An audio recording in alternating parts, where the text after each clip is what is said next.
안녕하세요. 똘똘한 한 채를 잡아라. 이런 개소리가 지금도 계속 언론에 나오고 있습니다. 무주택자들은 무리하게 빚을 내도 괜찮다. 어차피 평생 살 거 아니다.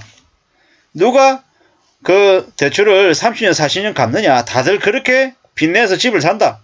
이런 얘기들에 넘어가서는 안 되겠습니다. 지금은 대한민국 역사상 가장 꼭지에 도달해 있는 게 부동산 가격입니다.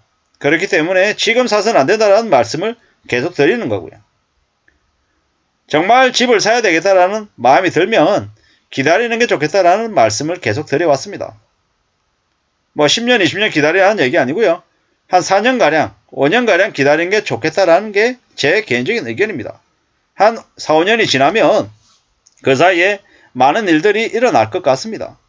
2024년 하반기만 해도 충당금 적립 때문에 시장 리스크 때문에 금리가 2% 3% 오를 거고 미국이 기준금리를 지금보다 대략 한 1%가량 더 올려서 한국의 기준금리도 지금보다 한 1% 정도 더 올라갈 것 같습니다. 그러면 뭐 한국의 시중금리가 현재 상태보다 뭐 충당금 때문에 한 2%, 기준금리 오르는 것 때문에 한 1%, 이러면 어떻게 되겠습니까?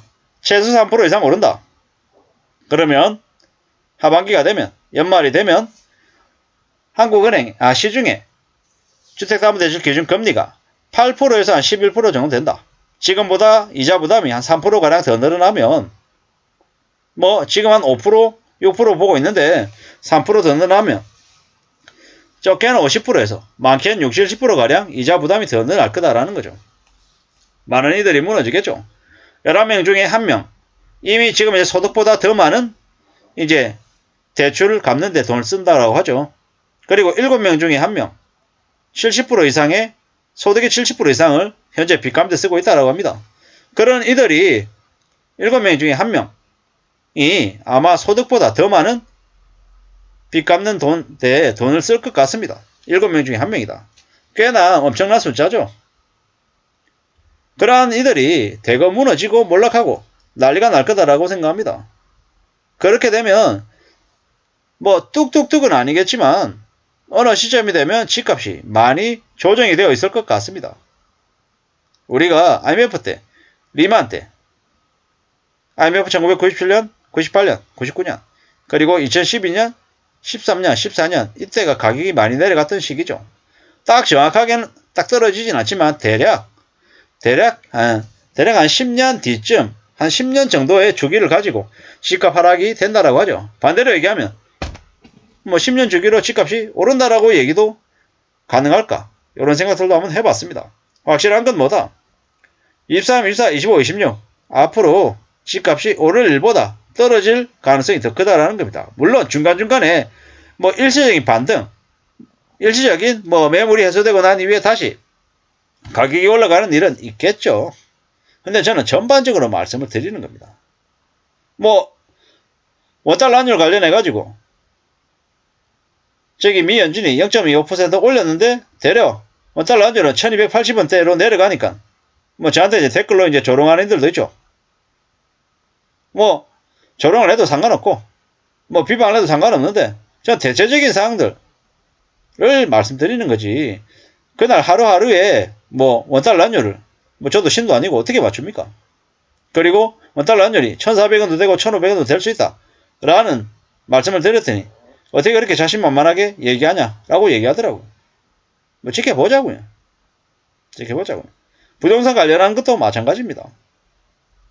지금이 23년인데요.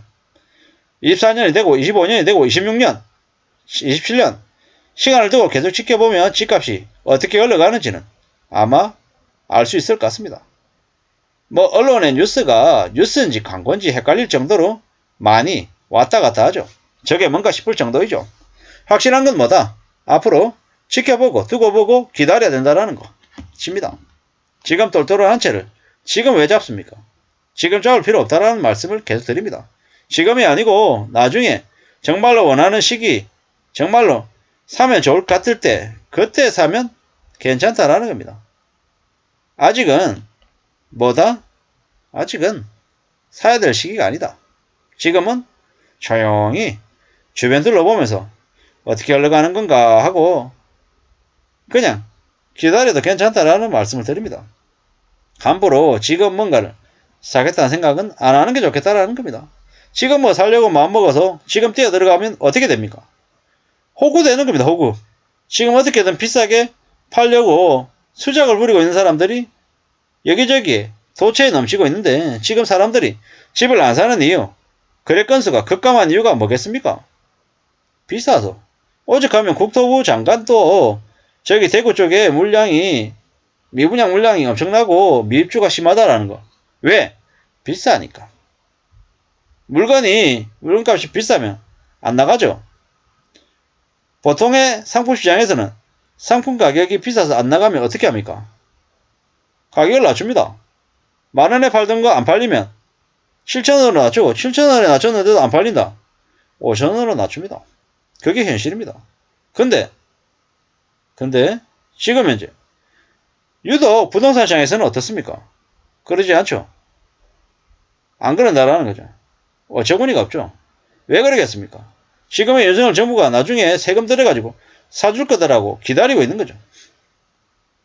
어처구니 없는 얘기잖아요. 누가 사준다고 그랬습니까? 윤석열, 윤대지가 사주겠다라고 얘기하니까 이제 거스럽게 해서 저러고 있는 거죠. 어처구니가 없습니다. 대한민국이라는 나라가 왜 이 모양입니까? 왜 이거밖에 안 됩니까? 그냥 화가 날 뿐이죠.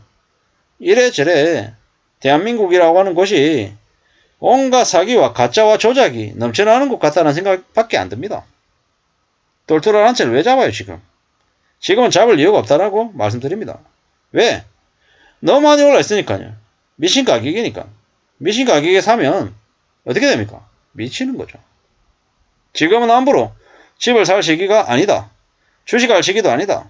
지금 그럼 뭐 해야 될 시기냐? 정신 바짝 차리고 어떤 식으로든 현금을 마련하고 이 불안한 앞으로의 사항을 대응하고 대비할 생각을 해야 된다라고 말씀을 드립니다. 그렇게 해야 살아남을 수 있을 것 같습니다. 앞으로 어떻게 될지 아무도 모르죠. 많이 불안하고 많이 우려스럽고 많이 염려스럽습니다. 그게 현실입니다. 그런데 지금 똘똘한 한 채를 잡으라고 얘기한 놈들은 뭐다? 쓰레기들이고 악마들이고 사기꾼들이다 라고 감히 말씀드립니다. 함부로 그런 말에 취해서는 안 되겠습니다. 그런 얘기에 넘어가기보다는 내 삶을 되돌아보고 내가 어떻게 하면 있는 자리에서 오래오래 잘 유지할 수 있을지 성실하고 착실하게 잘 살지 그러한 것들에 좀 더 집중하는 게 좋겠습니다. 부동산 똘똘한 한 채 이런 말에 넘어가면 안 되겠습니다. 이상입니다.